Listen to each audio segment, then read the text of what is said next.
Did you know that your words have power? Power to build up or tear down, power to discourage, power to encourage, power to inspire, hurt or harm. Words have immense power. The words we use impacts our relationships, our emotions, our outcomes, and even how we shape our perceptions. Proverbs chapter 18, 21 to 22 verses says like this: Death and life are in the power of your tongue. Those who love it will eat its fruit. Death and life are not in the environment, circumstances, events, crisis. It is what you say about the event. Difficulties, challenges, crises will be there. But what matters is how we respond to it. When we speak, the words we speak are accompanied with sound and breath. Breath as a connotation to the spirit, as mentioned by Jesus in John chapter 6, verses 63. Whenever we speak words, they energized and empowered by the spirit world to release life or death. When we speak words that are life, they energized by the spirit to be an agent of life. But when we use foul, demeaning, or derogatory words, they are accompanied by the realm of evil and darkness to bring in curses, confusion, and defeat. Curses here refers to a cycle of defeat. We shape our future through our words. Let me share a real life story with you. In those days, there was a man of God named Moses. The Lord had promised Moses and the people of Israelites the land of Canaan. The Lord asked Moses to send some men to explore the land. So Moses sent 12 leaders, one from each tribe, to go and explore the land. 12 of them came back and gave their report. The report of the 10 people were very realistic but completely negative. Let me read this report. They came back to Moses and Aaron and the whole Israelite community at Kadesh in the desert of Paran. They reported to them and to the whole assembly and showed them the fruit of the land. They gave Moses this account: We went into the land to which you sent us, and it does flow with milk and honey. In fact, the word milk and honey refers to how flourishing the land is. Here is its fruit, but the people who live there are powerful, and the cities are fortified and very large. We even saw the descendants of Anak there. The Amalekites live in the Negev, the Hittites, Jebusites, Amorites live in the hill country, and the Canaanites live near the sea along the Jordan. They saw what was so realistic. True, what the report they brought was exactly true. That is what was happening there. But they gave a very realistic but a completely negative report. They depended on their own strength, their own ability, and not what the Lord spoke to them. But the word says, Caleb silenced the people before Moses and said, We should go up and take possession of the land, for we can certainly do it. Here was a man of courage, boldness. He silenced the people. He said, No, don't talk those words. Don't bring those words out of your mouth. He silenced them. And he said, We should go and take possession of the land. But the men who had gone up with him said, We can't attack those people. They are stronger than we are. And they spread among the Israelites a bad report about the land they had explored. They said, The land we explored devours those living in it. All the people we saw there are of great size. We saw even the Nephilim there. Nephilim here refers to the giants of those days. We seem like grasshoppers in our own eyes, and we look the same to them. So if you look at this report that they have given a very negative report, completely based on what they saw and not what they believe in. This was a very negative report. They were only looking at the situation, the circumstance, and telling, there's no way we can do it. Can you imagine? They said they look like grasshoppers in their sight. But our perspective matters a lot. The way we look at things matters a lot. The situation can be same, but the way we look at it says everything.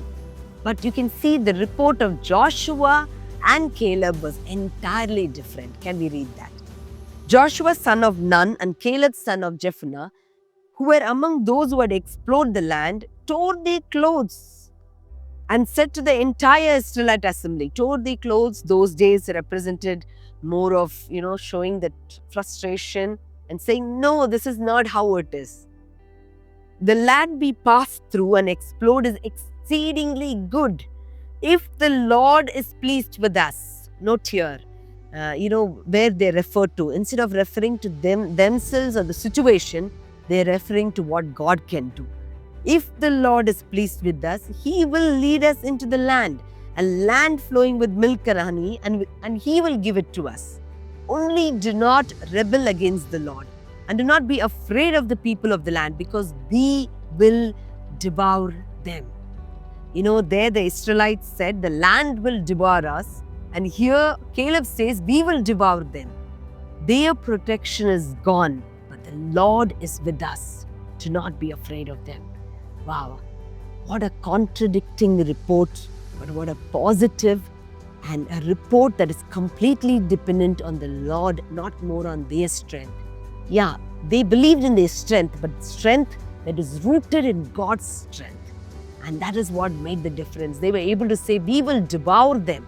They were able to say, their protection is gone, but the Lord is with us. That made all the difference.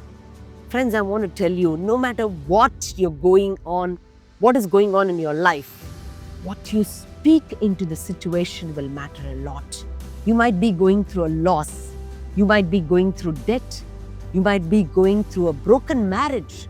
Or probably your children are away from you, or they're not in the Lord anymore, or you're going through something terrible, you've lost your loved one.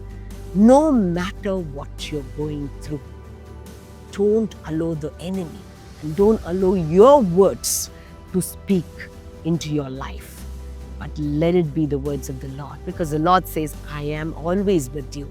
In the last 5 years, I've lost both my mom and my dad. It has been a very difficult situation and circumstance in my life. But what encouraged me, always the word of the Lord that says, I am with you always. So the Lord is with us no matter what we are going through. We need to believe it. We need to receive the promise of the Lord. And I've experienced that these last few years, in spite of not having my mom and dad. I know that the Lord is always with me. The Lord is always protecting me, guiding me, directing me, and showing His love and care to me. And that's the same for you. Everything about your life is affected by the words you speak. How you feel, how happy you are, even how successful you are. And if you change the way you talk to match up with what you believe is good and right, then all other stuff in your life starts getting better too. So with God's help, you can change how you talk to change your life. Now, I'm not saying you can just say whatever you want and make it happen. No. Or that you should pretend things are different than they are.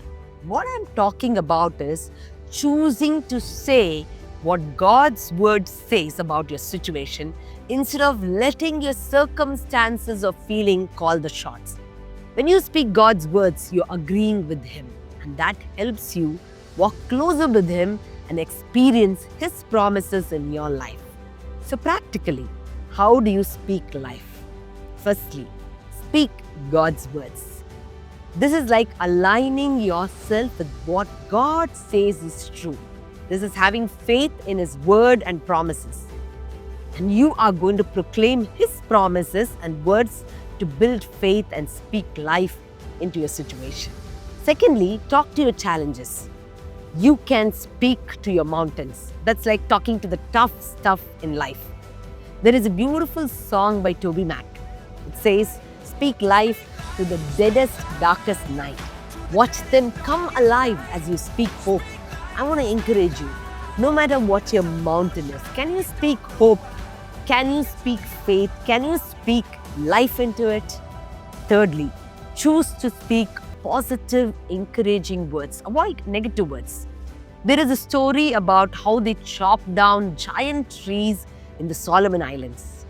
In the far-off Solomon Islands in the Pacific, there apparently is a peculiar way of cutting down trees. When a tree is too huge to chop down, the islanders don't use axes. Instead, they curse, they yell at it for a whole month. This negativity somehow messes with the tree's life energy. And after around 30 days, the tree gives in and falls to the ground. This isn't just ordinary shouting, it's a full on 30-day curse from the villages. It's a lot of negative energy for anything to handle. And eventually, the tree can't take it anymore and it dies. Could it be that a constant yelling and negativity harms our relationship, marriages, our parental relationship? Like what happens to the trees in the Solomon Islands, which are brought down by being shouting at? It might not be exactly the same, but it does make you think about how ongoing negativity can mess up the connections between families and other people. Stop cursing or speaking negative words into your life, your spouse's life, your children's life, or in the life of others. How do you speak to yourself, your spouse, your children, your family, your friends? Do you speak life or death, encouraging or discouraging words, positive or negative words? Is it inspiring or harmful? I want to end this video by saying, speak hope, speak life, speak faith. There is power in your words.